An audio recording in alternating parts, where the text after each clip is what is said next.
Hey everybody, welcome back. Today on HobbsTacTV, I'm not going to be reviewing any gear. Instead, I'm going to do a small public service announcement on gun safety. Now, gun safety may be a phrase that you've been hearing a lot in the media by both the pro-gun and the anti-gun camp. Now, the anti-gun camp has been saying gun safety as sort of an interchangeable word for gun control. It's what they really mean when they say gun safety lately. Now, they've been saying this without getting too much into a Democrat versus Republican or a progressive versus conservative sidebar here. They've been saying gun safety because they've realized over the past few years that gun control is a highly distasteful topic that most Americans want nothing to do with. So, like most leftist policies, they have to go through obfuscation, dishonest tactics, or flat-out lies in order to try and sell it to people who may not be informed on the topic that is being discussed. Now, when you say common sense gun safety laws, and they're really talking about gun control, you have to realize that you cannot legislate human behavior. So there really is no such thing as a common sense gun control law or common sense gun safety law that can be applied by Congress or any legislative body. However, there are 4 laws of actual gun safety that will take your chances of a negligent discharge down to practically 0.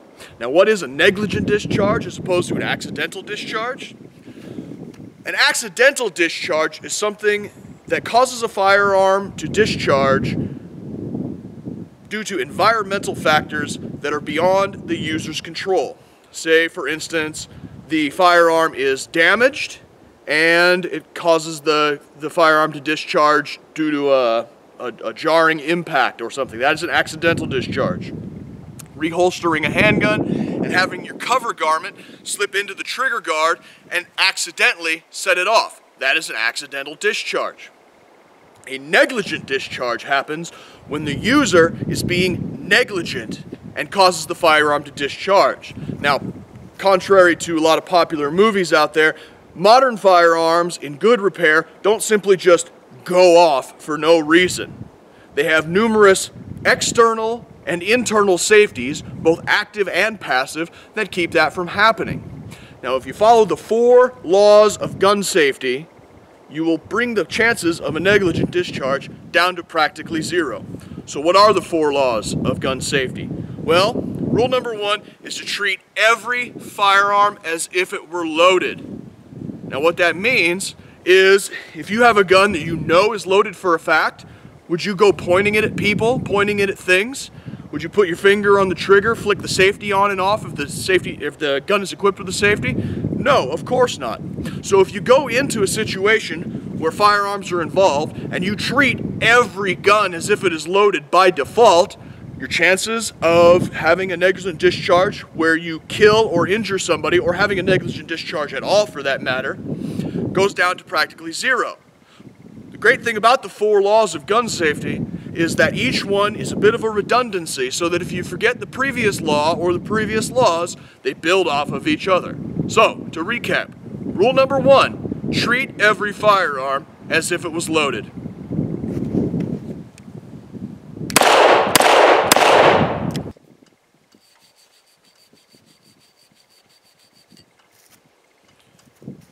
The second law of gun safety is to never point a gun at anything that you are not willing to kill or destroy. The redundancy of this is if you have a gun and you are 100% certain that it's clear, unloaded, not active at all, so you're not treating it as if it was loaded, and you are ignoring rule number 1, by not flagging something that you're not willing to kill or destroy, rule number 2 ensures that even if you were negligent and did not unload that gun properly, you still will not put a bullet in something that you do not intend to destroy or kill.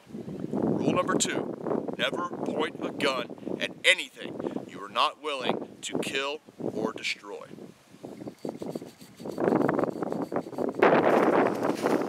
Now, the third rule of actual gun safety is to keep your finger off of the trigger until your sights are on target and you're ready to fire. Alright guys, so now we come to the 4th and final law of actual gun safety. Know your target and what is beyond it. And what that means is you have positive identification of what you're shooting at, and you know what's behind it. So in the event that you would happen to miss your target or have a bullet pass through what you intend to be shooting at, you won't hit something like an innocent bystander or a house or anything like that. You wouldn't set up a high-power centerfire rifle range with a residential area half a block behind the backstop. So why would you take shots at something with possibility of hitting innocent bystanders or somebody else's private property? So as you can see, the 4 laws of gun safety are pretty redundant. They play off of each other. And more importantly, the 4 laws of gun safety don't actually require an act of Congress or your state or local legislatures or your city council. All they require is that you have a good head on your shoulders with a good brain between your ears. So remember, your 4 laws of gun safety. Treat every firearm as if they were loaded. Never point a firearm at something you do not intend to kill or destroy. Keep your finger off of the trigger until your sights are on target and you're ready to fire, and know your target and what is beyond it. You follow these 4 laws of gun safety, and I guarantee you'll take your chances of a negligent discharge and a wrongful death or wrongful property damage down to practically 0. I'm Hobbs for HobbsTacTV. Cheers.